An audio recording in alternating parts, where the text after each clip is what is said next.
Every dog in that shelter ignored her, every single one. Not out of cruelty, out of something closer to recognition. As if 42 dogs had looked at Rachel Moss and understood, in the way animals sometimes do, that she wasn't ready to be chosen yet. But at the very end of that hallway, behind the last set of metal bars, a 100-pound Doberman was waiting. He didn't bark, he didn't turn away, he just looked at her like he had been expecting her for a very long time. Rachel hadn't planned to be there. She hadn't planned much of anything in the 9 months since her mother died. She had gone through the motions: work, groceries, sleep, repeat, with the particular numbness that follows a loss you weren't ready for. Grief doesn't announce itself loudly. It just quietly removes the color from ordinary things until one day you realize you can't remember the last time something felt real. Her mother had always had a dog. Rachel's entire childhood had a dog in it, on the couch, at the foot of the bed, in every photograph. And then her mother was gone, and the dog was gone, and the silence that followed was a specific kind of silence Rachel didn't know how to fill.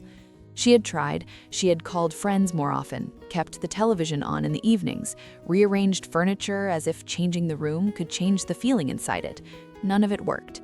She drove past Harlow County Animal Shelter on a Wednesday afternoon and pulled into the parking lot without fully deciding to.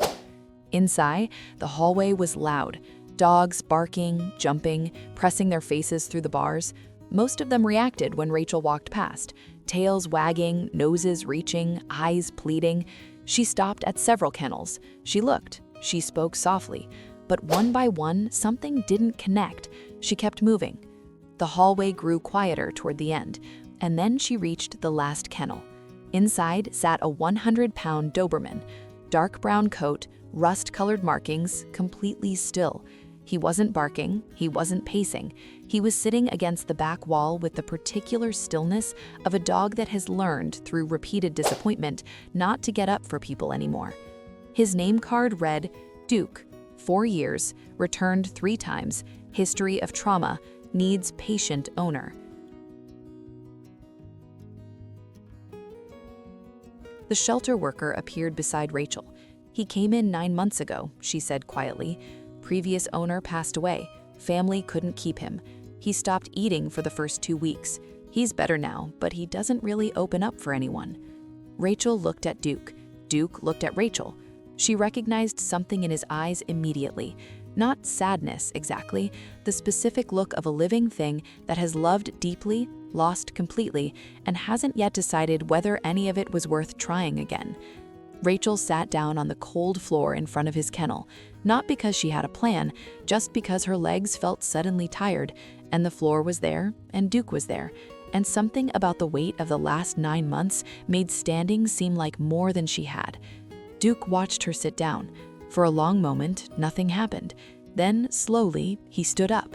He walked to the front of the kennel and sat down directly in front of her, separated only by the metal bars. He looked at her face the way he must have looked at his owner's face 1,000 times before, carefully, completely, like he was memorizing something he was afraid of losing. Rachel's throat tightened. She didn't speak, neither did he. They just sat there together in the quiet at the end of a loud hallway, 2 things that had lost something they hadn't finished needing yet. This is the kind of story that deserves to be told. There is so much more to share from where this began. You are still here, but you have not subscribed yet. That actually means something. Hit that subscribe button. These stories exist because of people like you.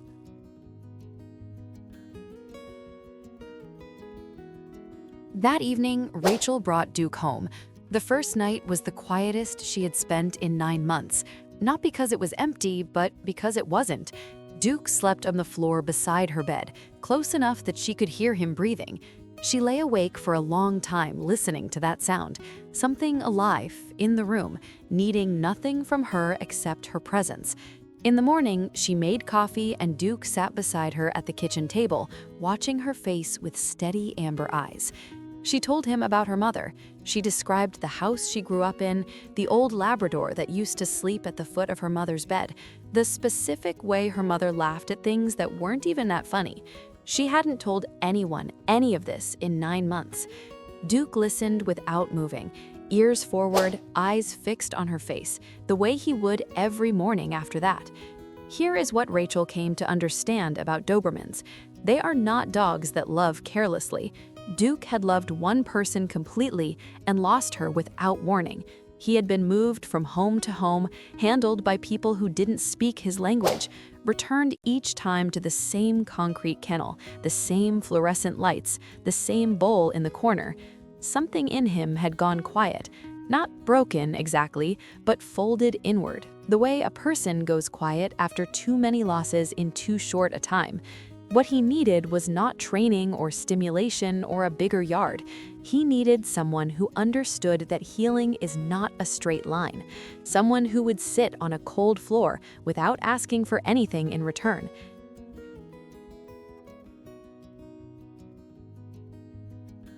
Someone who had their own reasons for needing to start again.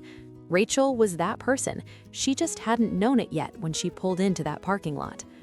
6 weeks after the adoption, Rachel woke up at 4:11 a.m. to find Duke sitting beside the bed, pressing his forehead gently against her hand.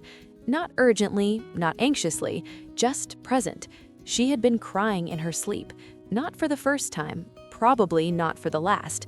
Duke didn't bark or pace or try to fix anything. He just stayed there, warm and still, his breathing slow and steady, a quiet anchor in the dark.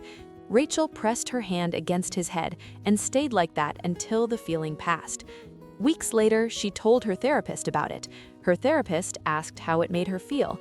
Rachel thought for a moment. "Like I wasn't alone in it," she said. "Like someone already knew and stayed anyway." Today, Duke sleeps at the foot of Rachel's bed every night. He still has quiet days, days when he moves slowly, when old shadows seem to pass behind his eyes. On those days, Rachel sits on the floor beside him and does nothing except be there, the same way he sits beside her on her own difficult days. They have built something together that neither of them could have built alone. Not a cure, not a fix, but a different kind of quiet. The kind that isn't empty, the kind that holds. Some losses leave a space that nothing fills, but sometimes something finds its way into that space anyway. Not to replace what's gone, but to remind you that warmth is still possible, that the capacity to love doesn't disappear with the thing you lost. It just waits, patiently, until the right person finally sits down on a cold floor and decides not to get back up until something changes. Was Duke broken, or was he just waiting for someone who understood him? Tell me in the comments.